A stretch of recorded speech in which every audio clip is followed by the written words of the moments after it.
Good evening and welcome to Arizona Illustrated for Tuesday, August 7th, 2012. I'm Tony Paniagua.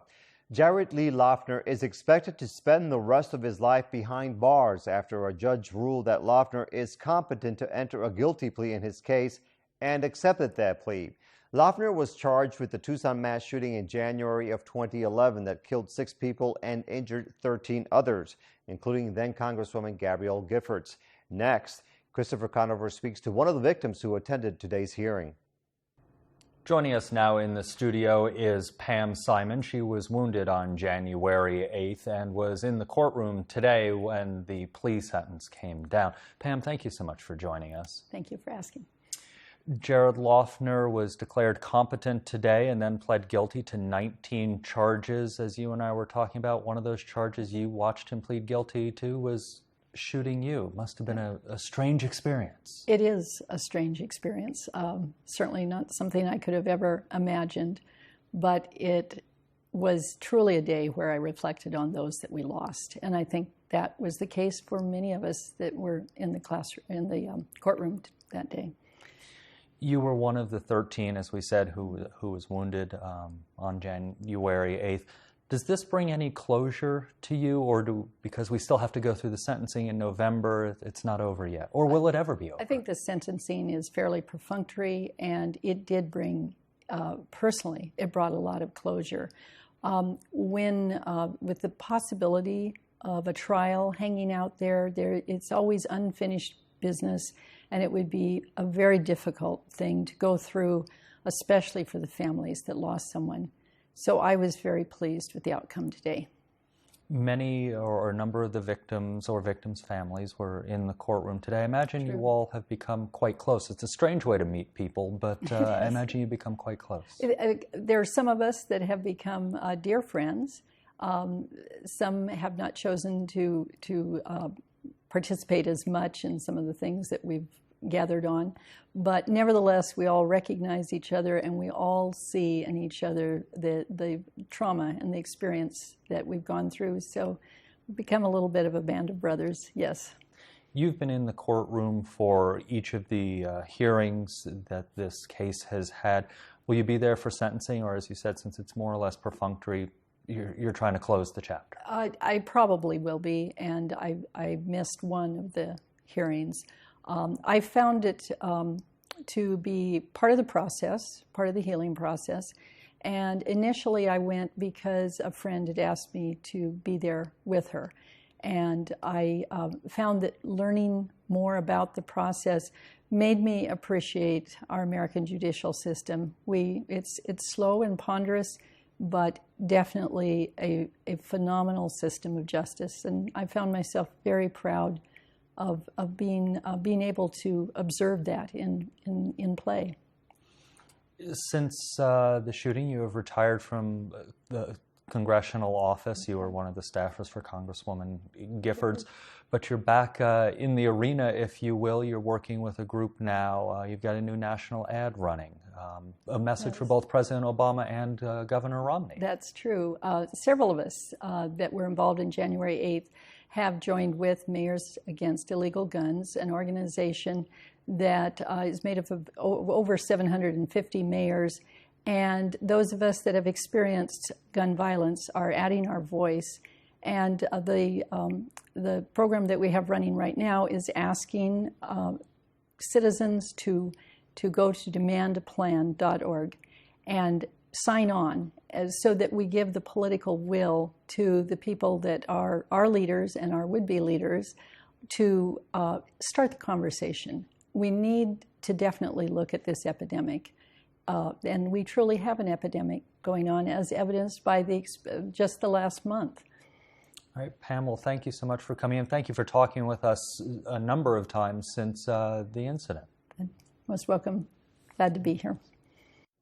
We continue the conversation with a couple of experts who are very familiar with these topics. Dr. Charles Raison is an associate professor in the University of Arizona's Department of Psychiatry and the mental health expert for CNN.com.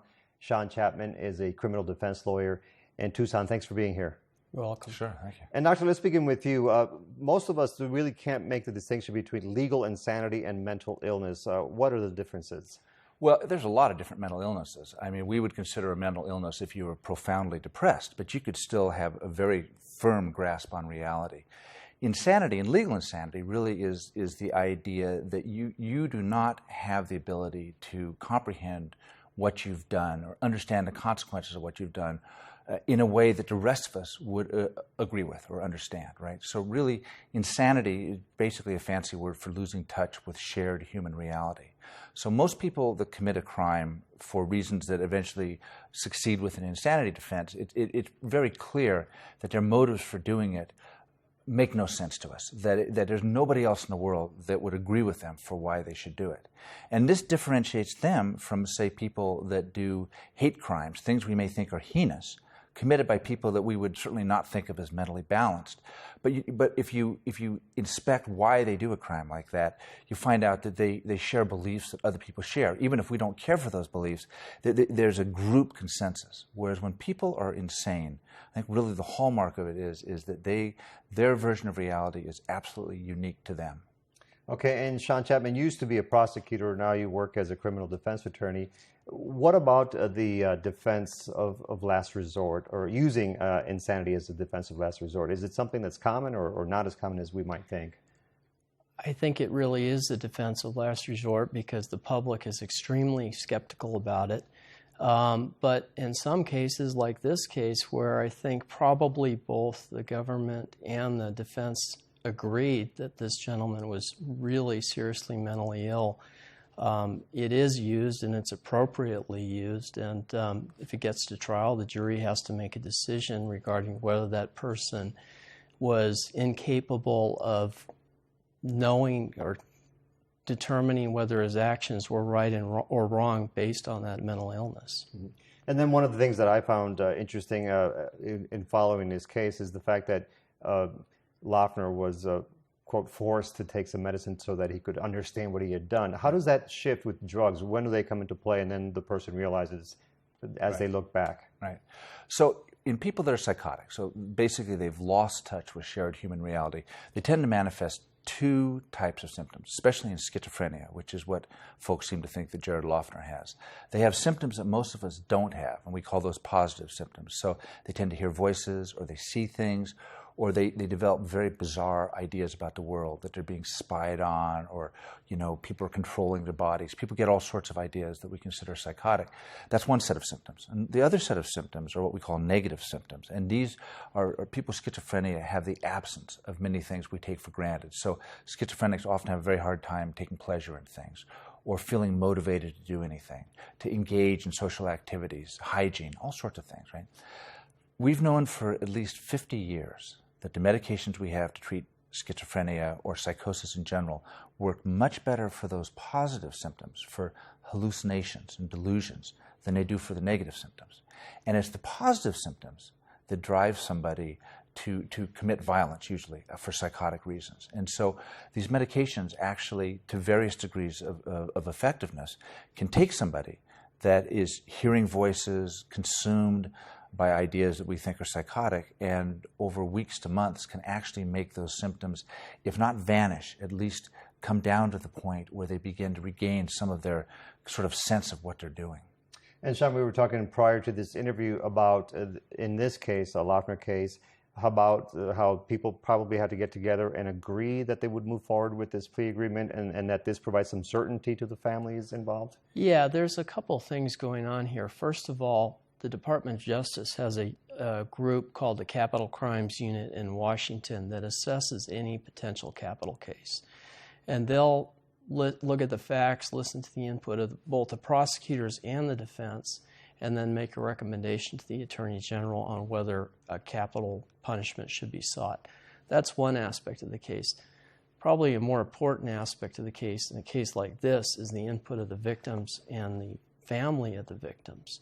And I'm certain that the U.S. Attorney's Office would not have offered this plea unless they'd consulted and received an agreement from the victims and the victim's family in this case. Because if that not were the case, had this gone to trial, then there's a risk involved as well. Absolutely. With someone that is apparently as severely mentally ill as this gentleman is, there's a risk from the prosecution's perspective and the perspective of the family of these victims that this person could have been found not guilty by reason of insanity. And under federal law, if that happens, you have a situation where he would be periodically reviewed by the court and by psychiatrists. And if at some point he was determined not to be dangerous to the community, he would get released. So the victims' families in this case have certainty in the resolution in this case. He's accepted a plea. He's going to do the rest of his life in prison. He'll never see the light of day. So what happens next? Let's not try to guess what will happen with Loughner particularly, but in general, once these people make this plea agreement and they had all these mental situations, what happens next within the system? How are they treated? Yeah, well, that's interesting. I think it varies, again, it depends on the crime. It varies by state. Generally, I assume, and Shawn would probably know better than me, I'm sure he'll go to a maximum security place, but probably psychiatric area. I mean, that is not my area of expertise. But generally, he'll probably continue to take medications for the rest of his life. And in that way, he'll have probably a life course of many people that suffer with schizophrenia. It's interesting. We tend to hear a lot about these cases. Are they more common than we think, or is it just that they get more attention from the media? I think they get a lot of media attention. The Aurora shooting it may turn out to be a similar case where you have somebody that looks like he has some serious mental health problems. There's always a lot of notoriety when someone presents that type of defense in the context of a violent crime. What's interesting in this particular case, and I'm wondering about, I don't know the answer to, is what is the state prosecutor going to do? Is the state prosecutor going to now not prosecute him for the same crime because Barbara Lawal could if she wanted to? Or is there some global agreement that we don't know about that they'll agree not to prosecute him since he accepted the plea in this case? All right, and then finally, Doctor, you say that we can tell a lot about these suspects just by looking at them and whether they are engaged or how they move their bodies and so on? Absolutely. Yeah, so we tend to think of things like schizophrenia as being mental disorders, but in fact, we've known for the better part of 100 years that schizophrenics often have abnormalities throughout their body. They have different facial expressions, the way their eyes work is different. They often have abnormalities in their limbs where their body isn't symmetrical. It really is a whole body disorder. They have changes in their immune system, probably because schizophrenia probably gets its start when people are in the womb. And then it doesn't usually manifest until they're 18, 20, 25. But it really probably is a problem with all the cells of the body going the right places, hooking up right. And so you see it everywhere. And so yes, absolutely. One of the most striking things for somebody that works in psychiatry and deals with people that are really, really desperately mentally ill and psychotic is that when they start getting better, they walk different, they talk different, they look different, they pay attention to you. And that's one of the first signs people are actually getting better is when they begin to show those changes. Okay, well, thank you very much for joining us and sharing your expertise. Really, really appreciate it. Thank Pleasure. you. Yeah.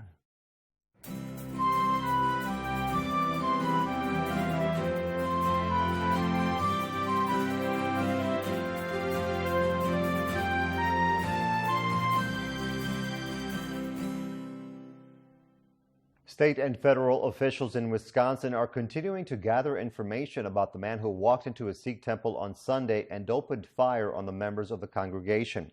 The suspect, who was shot and killed by police, was said to be a white supremacist and killed 6 people. The incident has shocked people around the world, including members of the Sikh community right here in Tucson. Tonight, we are joined by Nirver Karkasa to tell us more. Thanks for joining us. You're welcome. Thanks for having us. So please give us your reaction. Where were you on Sunday when you heard about this incident, and what did you think immediately? Well, our small Sikh congregation here in Tucson meets twice a month to sing hymns and pray together. And at the closing of our service on Sunday, someone who I guess had their iPhone on during the service informed us of the news that had just come from Wisconsin about this shooting, and we were all just really, really shocked. It was hard to understand what was going on. It was hard to get information at that time. There wasn't a whole lot of information coming. And this is unfortunately a situation that is not very rare when it comes to the Sikh religion here in the United States. We were speaking about this prior to this interview. Since 2011, since 2001, there have been, not 2011, 2001, I'm sorry, there have been multiple attacks against Sikhs throughout the country. Yes, there have been a lot of backlash against the events of 9/11, and Sikhs, because of they're a visible minority. Many of the men wear beards and turbans, which people are confused with the people who caused the attacks on 9/11. And as a result of that, the Sikhs, who had nothing to do with that and practice a totally different religion, were targeted as part of this other that had done the damage. And the Sikhs, but the Sikhs are resilient people. You know, they have a spirit. The Sikhs' word for it is chardi kala, which is uplifted spirits. So it's a different response to tragedy, a way of overcoming adversity. What would you like to say about the religion for those people, the millions upon millions of people who are not familiar with it? Mm-hmm. Well, as I said, the Sikh spirit is a spirit of chardi kala, of uplifted spirits. There's a great trust in goodness in the world and the power of kindness and grace. The basic beliefs of the Sikhs come from Guru Nanak, who lived around the 1500s. And his message was very simple: to see the oneness of God and to see the oneness of humanity. That to focus on how we're connected by the ways that we're the same, and not feel so separated by the ways that we're different. And you were telling me ahead of this interview that, for example, the Sikhs believe in equal opportunity for men and women, different ethnicities. All people are considered equal in the eyes of God? Yes, and the Sikh religion was founded to bring people of different religions together rather than feeling divided even by the way we choose to express our love for the divine, that even that doesn't have to divide us.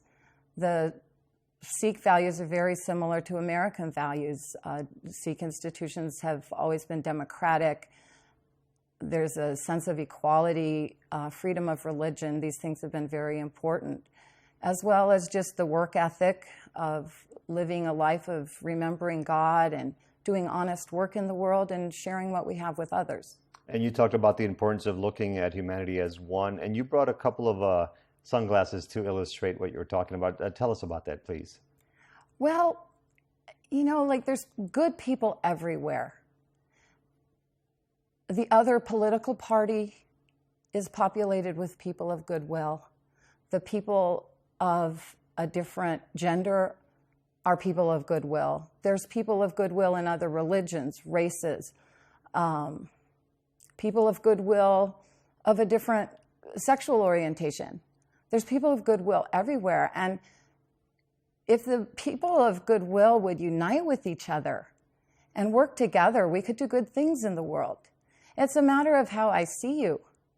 Do I see the differences that separate us as insurmountable barriers and bars that keep us apart?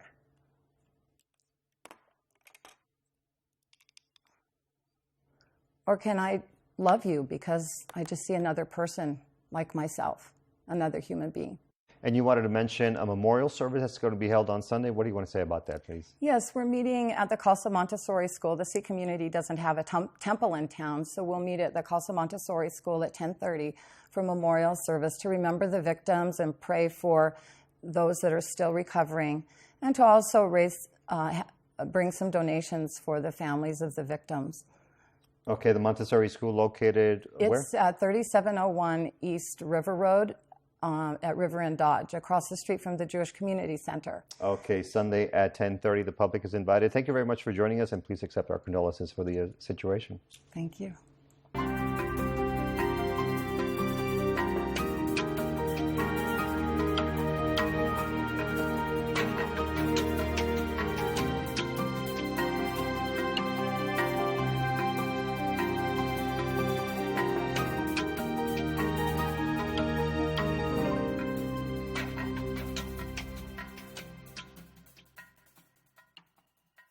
The Tucson Pima Arts Council is recognizing 11 people or groups in our community who support or contribute to the art scene in Southern Arizona.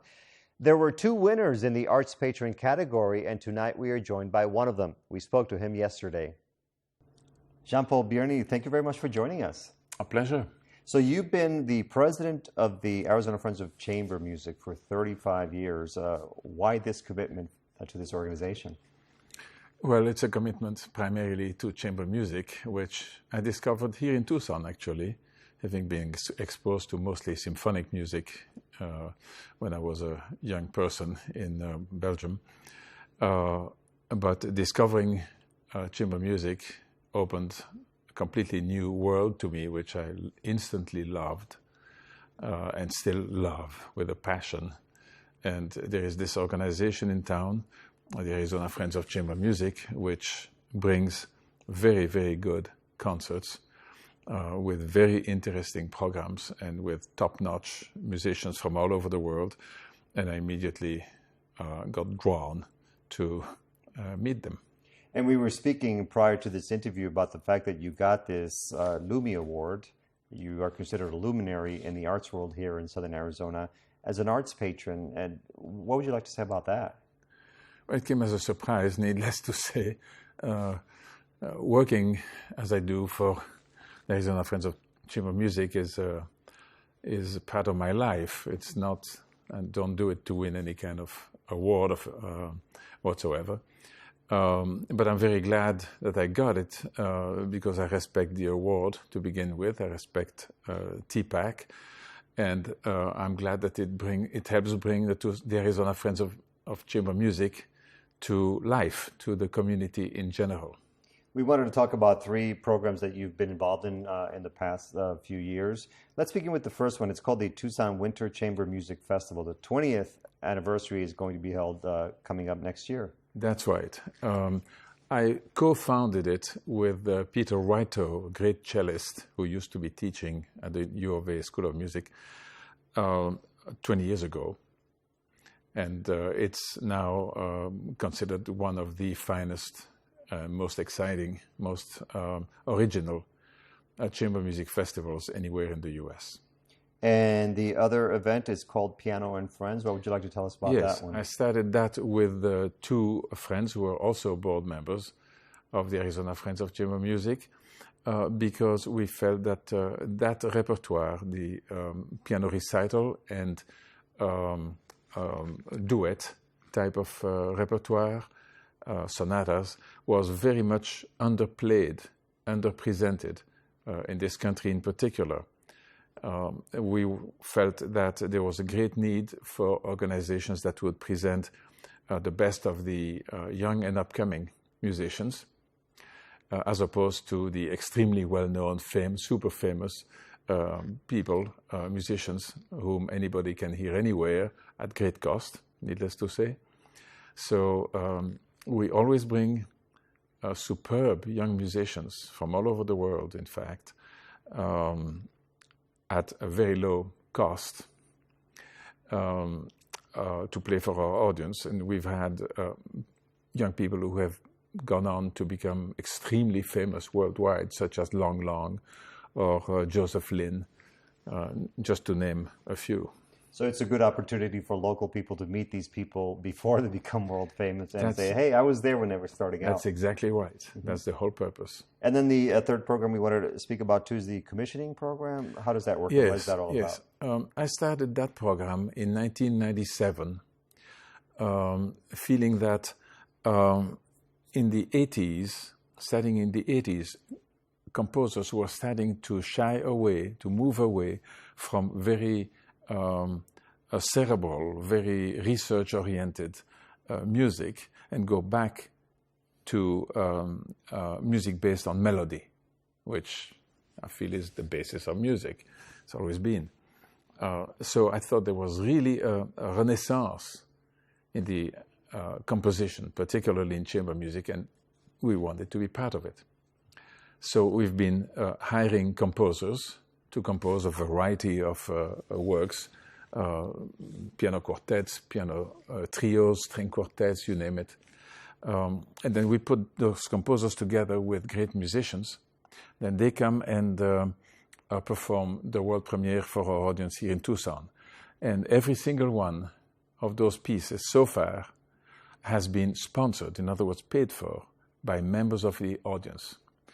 We're going to play the world premiere of our 50th composition in November this year. And the fact that we're commissioning so many pieces and that they're all sponsored by members of the audience is actually unique in the world, not just in the US, but there's nobody else in Europe that has this kind of program. So I'm sorry, and then finally, what kept you going for so many years? What has kept you going? You were obviously a very busy professional. You just recently retired as a radiologist. What kept you involved over the years?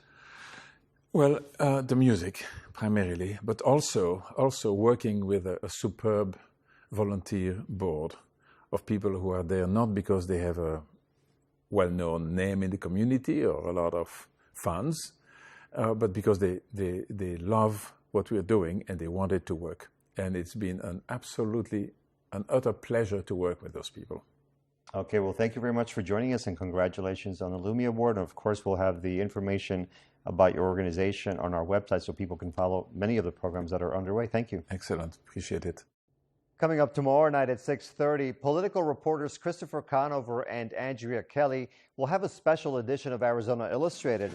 It's a forum where you'll get to meet the Republican candidates in the primary election for the 1st Congressional District in Arizona. However, we end tonight remembering the 19 victims who were shot on January of 2011 at the Congress on Your Corner event outside a supermarket.